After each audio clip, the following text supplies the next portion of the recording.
Battista Vico, filósofo y humanista italiano, nacido en Nápoles el 25 de junio de 1668 y fallecido en su ciudad natal el 23 de enero de 1744. Fundador de la filosofía de la historia, fue uno de los principales continuadores del humanismo renacentista y desde una perspectiva finalista y providencialista, intentó encontrar un esquema ordenado capaz de ofrecer una explicación racional del devenir histórico.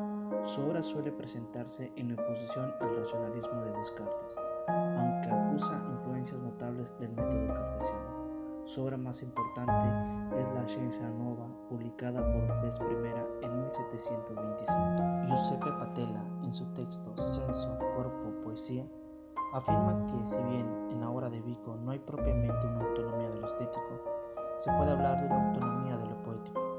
De hecho, Vico aborda, siguiendo la línea que va de Aristóteles a Castelvetro, todos los problemas de la poética tradicional, la mímesis, lo posible y creíble, lo sublime, entre otros.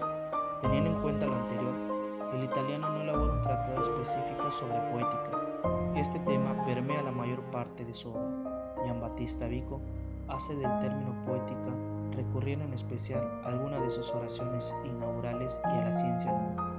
Así establece precisiones sobre la poética, ya sea como adjetivo de la sabiduría, ya sea en calidad de sustantivo, contribuye a la comprensión global de su filosofía. La intencionalidad de Vico, entonces, tiene que ver con la recuperación de una racionalidad poética, capaz de permear los dominios de lo práctico, para así restaurar la unidad perdida entre teoría y praxis, entre poética y praxis. No se trata de volver a los tiempos de la sabiduría poética, sino de recuperar una dimensión poética de la existencia.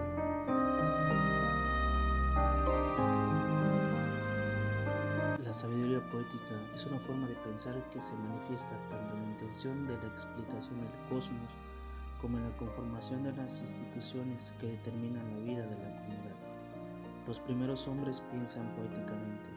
Ahora bien, Vico se pone en la difícil tarea de preguntarse por la sabiduría en general. A ello responde a través de una definición que dice: es sabiduría la facultad que ordena todas las disciplinas por las que se aprende todas las ciencias y las artes que perfeccionan la humanidad. A esto señala, Platón define la sabiduría como perfeccionadora del hombre. Así vemos que la sabiduría tiene dos tareas.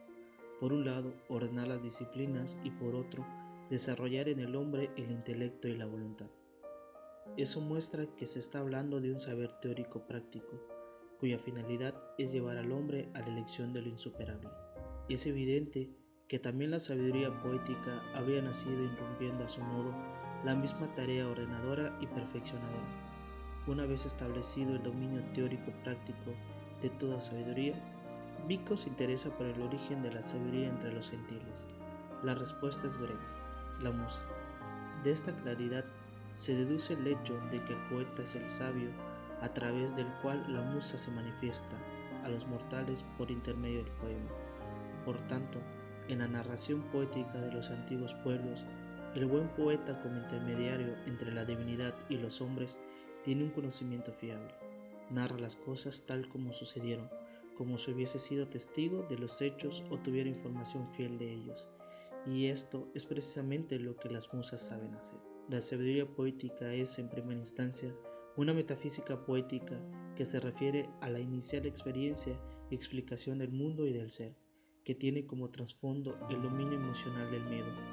De hecho, esto no se debe asumir como una pasión pasiva, sino activa, en tanto que contribuye al ordenamiento de la actividad corpórea de los primeros hombres. Así, tal emoción, operando como pasión activa, desencadena la fantasía, memoria e imaginación y origina el primer núcleo de identidad ligada a los sentidos y el primer pensar de los sentidos, que tiene su manifestación en el poema. El paso de una sabiduría poética a una poética, sin más, se da solo en el momento en el que se alcanza un saber reflexivo. Solo entonces se da el giro respecto a lo poético. Solo en el momento en que surge un saber de la razón, nace la poética en un sentido nominativo. En su interés por darle un lugar a la poética, Vico se enfrenta a Descartes. Este considera, con la venida de la reflexión, dicho saber queda relegado a ser un discurso inferior, dado que se ocupa de la poesía, que es fruto de la fantasía y de las pasiones. y por tanto carece de toda posibilidad epistemológica o práctica. Vico reacciona ante ello y una suerte de respuesta radical al autor del discurso del método pretende concederle un lugar a la poesía y a la poética dentro de los planes de estudio, pero sobre todo dentro de la economía de su filosofía. Así, en una época que se da bajo el signo de la razón, el napolitano se empeña en otorgarle un nuevo lugar a ese discurso sensible, relegado acaso al mero divertimento. El napolitano elabora un discurso sobre lo poético que está lejos de establecer un conjunto de preceptos o incluso denunciar explícitamente los principios epistemológicos que rigen el estudio del arte poética.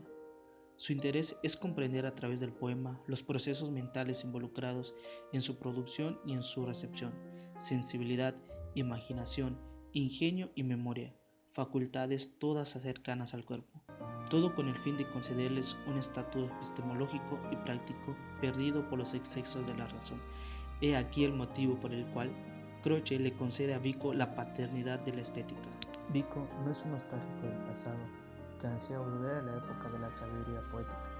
Tampoco es un promotor de una idea de progreso sin más. Lo que sí encontramos en su obra es la intención de repensar la sabiduría en una época determinada por la filosofía racionalista. Vico se ocupó de la heroicidad casi exclusivamente a propósito de la sabiduría poética, sobre todo en la constitución de los universales fantásticos y los mitos. A partir de la oración inaugural llamada de la mente heroica, escrita en 1732, él amplía este concepto, lo reconfigura con relación a los estudios universitarios, ya que estos debían tener la intención de incitar a los alumnos a formarse una mente heroica, es decir, a celebrar la naturaleza divina de las mentes humanas, de modo que el saber hiciera posible además la felicidad del género humano. ¿Qué significa celebrar la naturaleza casi divina de la mente humana? La respuesta a esta pregunta se articula en dos aspectos. Por un lado, supone reconocer la dimensión creativa de la mente. Solo una mente capaz de crear puede ser comparada con la mente divina, generadora de todas las cosas. Por otro lado, implica un segundo aspecto, íntimamente ligado al primero, devolverle a la razón la dimensión práctica que, según el italiano, había perdido a causa de la filosofía cartesiana, responsable de la dicotomía entre la razón y la pasión. Una aproximación a la poética de Vico implica entonces tener en cuenta el énfasis que hace el autor en la dimensión formadora de la poesía. Él no solo pretende un estudio sobre la estructura y la función del texto literario, sino que además está convencido de que la lectura de ciertos libros lleva consigo el entrenamiento de una mente que debe ser capaz de aprender el lenguaje metafórico y con ello desarrollar las facultades aniquilosadas por el método analítico propio de los cartesianos. Esto implica acceder de algún modo a la mente de los primitivos que vivieron en tiempos de la sabiduría poética, mente análoga a la de los infantes, que había un mundo determinado por el ingenio y la imaginación.